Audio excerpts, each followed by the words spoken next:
अस्सलाम वालेकुम नाज़रीन, मैं हूं फ़याज़ अहमद अपने चैनल फ़याज़ अहमद तर्जिया के साथ। नाज़रीन, आपसे गुज़ारिश है कि मेरे चैनल को सब्सक्राइब करें और बेल आइकन का बटन दबाएं। नाज़रीन, आपसे ये भी गुज़ारिश है कि मेरी वीडियोस मुकम्मल देखें।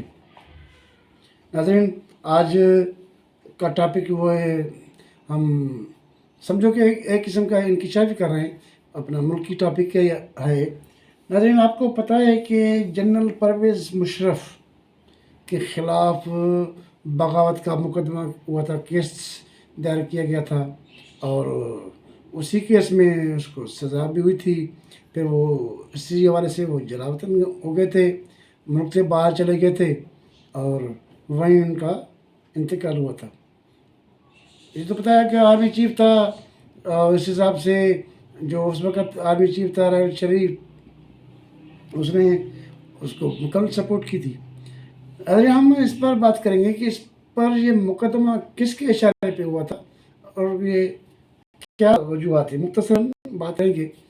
नाज़रीन, जैसा कि आपको पता है कि जब नवाज शरीफ आए थे 2018 में, 2013 में, सॉरी 2013 में जब आए थे, तो उस वक़्त चीफ जस्टिस जो थे पाकिस्तान के, वो चौधरी इफ्तिखार हुसैन थे और उस वक़्त जो आर्मी चीफ थे वो थे जनरल अशफाक कियानी। तो क्या हुआ कि चीफ जस्टिस ने जो ना उसने ये एक्शन लिया था। वो तो आपको पता है सोमोटो एक्शन भी बहुत लेते थे, उनके लोग भी थे। तो उसने प्रेशर दिया था नवाज शरीफ को, वफाकी गवर्नमेंट को, क्योंकि ये अभी फ्रेश ही ये आई थी, 2-3 माह हुए थे नवाज शरीफ को आए हुए।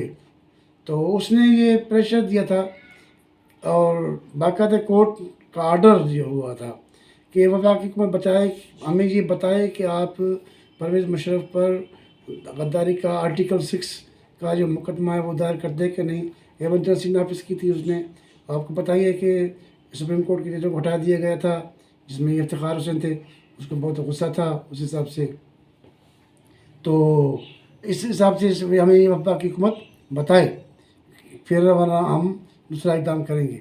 तो उस वक़्त के अटॉर्नी जनरल जो थे, तो उनको बताया गया था कि चीफ जस्टिस जो उस वक़्त थे चौधरी इफ्तिखार, वो कह रहे हैं कि ये हमें बताएं वरना हम आर्डर देंगे और वो वज़ीर-ए-आज़म को कोर्ट में बुला सकते हैं और भी कुछ हो सकता है। वज़ीर-ए-आज़म को सख्त कोर्ट में बुलाकर अहकाम दें, आप ये दायर करो। अगर वो नहीं करते तो फिर तो ये वज़ीर-ए-आज़म नवाज शरीफ जो था उस वक़्त, उस पर ही कोर्ट मुकदमा कर देती और सज़ा दे देती। जैसे इसको इसी चौधरी इफ्तिखार ने दिया था, अपना गिलानी साहब थे, 1 मिनट खड़ा कर दिया था। तो ये जो खबर मिली तो नवाज शरीफ ने अपने लोगों को मखसूस को बुलाया, चौधरी निसार और दूसरे दौर थे। तो हम ये क्या करें।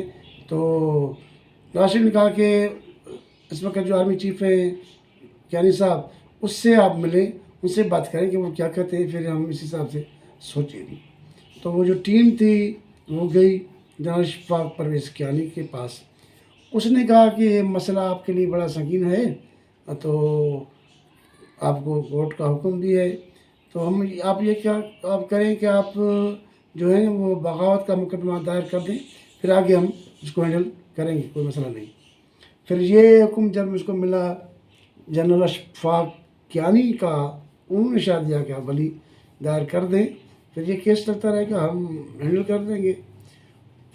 फिर नवाज शरीफ ने तब जाके उसके कहने पर ये वफाकी हुकूमत जो थी इस वक़्त, उसने ये मुकदमा जो था दायर कर दिया आर्टिकल 6 गद्दारी का परवेज़ मुशर्रफ पर।